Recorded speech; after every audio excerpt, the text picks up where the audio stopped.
So, good morning. Let's see how this goes today. Let me just check that network connectivity is good. Um, yeah, so let's go. All right. So, happy Monday, everyone. David checking in. I haven't even done my hair. But what I wanted to show today was to do a test, is to really share where we're going and what we're doing. Um, Let's see if this works. So hopefully you guys are getting to see my entire screen. I hope this is working. Um, and what I wanted to do was to go to show you our product that we got, but before I do that, I want to show a video. So let's see if this works. And just want to play this quickly. Integrating Supabase, Next.js, and AI session bots into a single application creates a highly capable stack. Advanced features expand outward from a single point. But accumulating too many of those features within a single environment eventually hits a structural scaling wall. The product's identity starts to blur. The underlying code logic begins fighting against the user interface, and the branding gets stretched thin, trying to appeal to entirely different audiences. You find yourself trying to run rapid experimental coaching tests in the exact same environment where you are attempting to onboard serious professional partners. Packing high-density features into one space without defined operational lanes creates user confusion and slows down your internal team. You can spot this problem right at the front door. A user finds a public homepage that feels like an experimental prototype, but the internal dashboard functions like a heavy enterprise platform. This diagram shows the specific overlapping elements creating the structural mess. Experimental features, marketing, and user experience all jam into the current app architecture. This heavy overlap works while testing market fit, but fails to project institutional trust when pitching professional networks. The challenge now is untangling this monolithic application into clear, distinct operational lanes.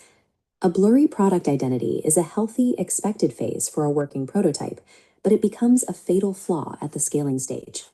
Right now, the codebase holds AI reflection assistance, complex role-aware navigation gates, coaching pathway tiers, and recorded session data. Keeping everything together allows a small development team to deploy changes and test new ideas with high speed. The cost of that speed is a chaotic and shift-in user journey for new clients. The current architecture trades the clarity of the product's purpose for the speed of testing new features. Breaking this bottleneck requires a strategy of architectural separation. Maintaining one unified codebase for both live testing and enterprise coaching is no longer structurally viable for this level of scale. The first step is isolating MoniApp and designating it strictly as the experimental working prototype. This table establishes the baseline metrics for the experimental lane, defining its role purely as a sandbox. By isolating this lane, you provide developers a safe sandbox to test radical coaching concepts without risking the stability of the main system. The trade-off is that development work here is strictly temporary. Successful features must eventually be refactored to fit the main platform. So I'm just going to pause it there because what I want people to understand and the students that are currently with us on the community of practice, the Lero development and the systemic wellness. What we've done now is we've created this platform, which is ours, it's internal, and we've created what's called an MVP, a minimal viable product. And that means that we can go to the marketplace and say, hello, here we are. This is what our thinking is. This is what our idea is. And this is how we're going to get there. So you guys have been part of the journey with us, and you're part of this testing, and really appreciate your support here. So this is why we record the sessions to capture the information and the understanding around the training side of things. And then from there, we develop a workforce that then have a platform to support them underneath as they go out and professionalize lived experience. So that's what this is about. And this video has been generated using our AI processes. These are tools that are available out there in the marketplace. And I'm just trying to now explain the data governance side of things and the personal information and that sort of stuff that we have. So when we move from a consented student place, where students, where we ask them, are you okay with the session to be recorded, blah, blah, blah, to moving into the clinical space, there's a lot more governance that's needed because that puts clinical professionals, psychiatrists, psychologists, social workers, they national people work in the national health or in the medical arena, they have a different environment. And so what we're using to bridge that gap is the LinkedIn professional profile login. So I'll get to that a bit later, but let's just carry on with this. If it's boring, go make yourself a cup of coffee. Dedicating a specific lane to the MVP successfully isolates development volatility from the core business.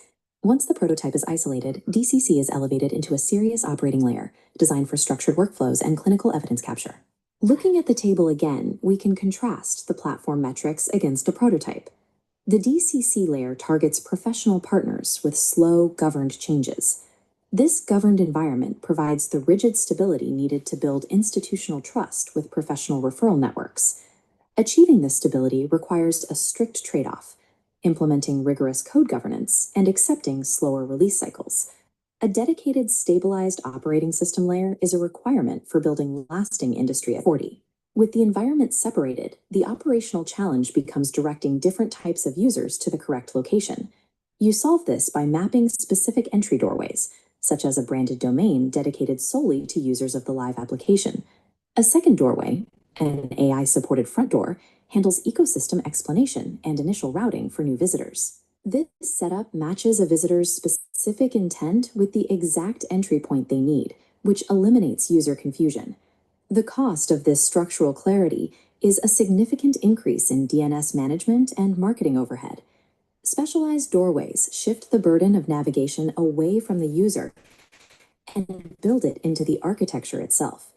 This flowchart visualizes the divided ecosystem from the user's perspective. It illustrates the trade-off, sacrificing a single app's convenience for long-term scalability.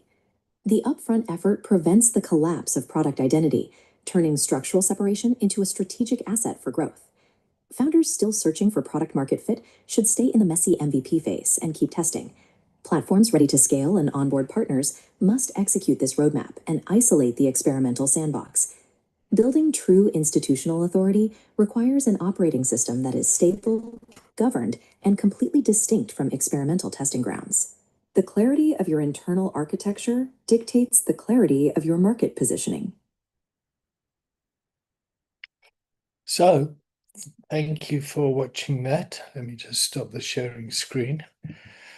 So I should be back, and you should be able to see on the mobile app that that video was just playing there live. So I should be able to press it, and I'm hearing it in my headphones, so it is playing live.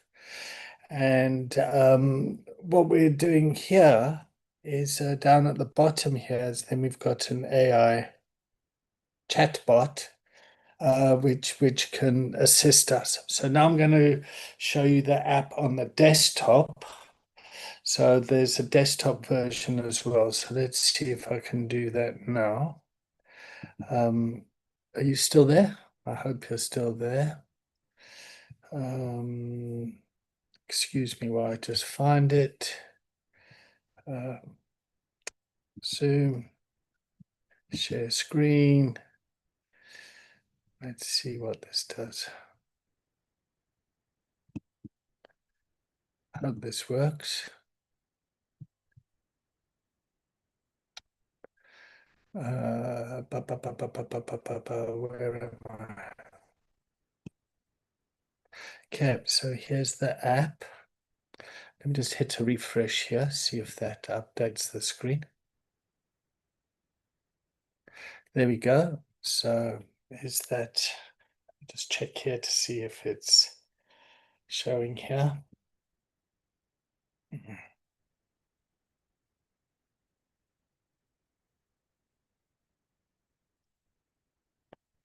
Okay, so I can't tell. Let me just stop the share and just make sure it's sharing again.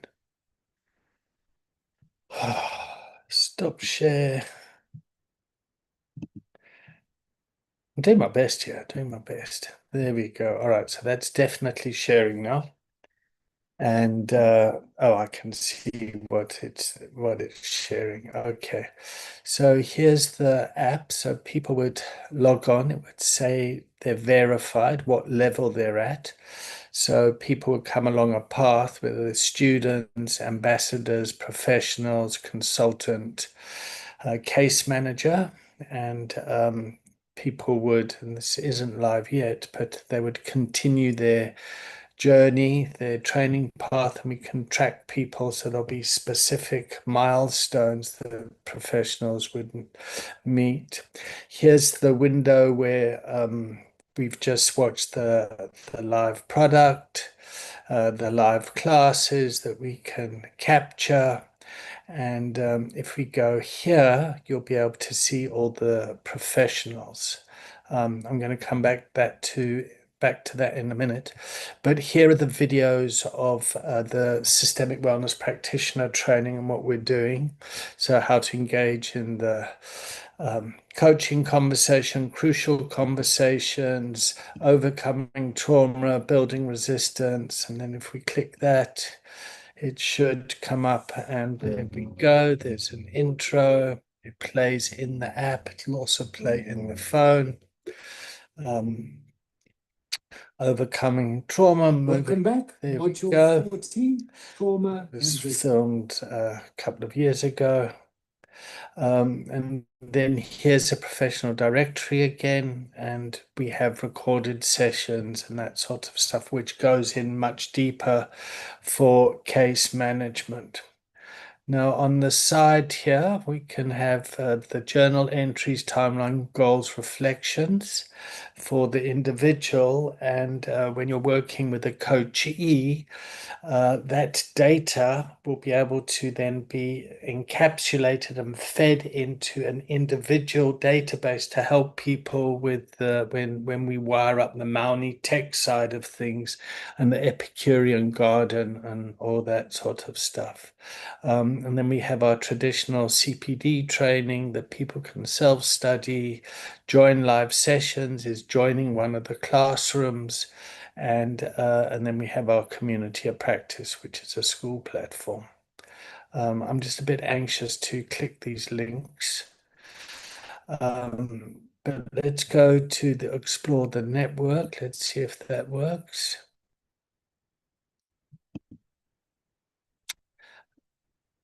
Okay, so here we have the network of people that are joining us via LinkedIn.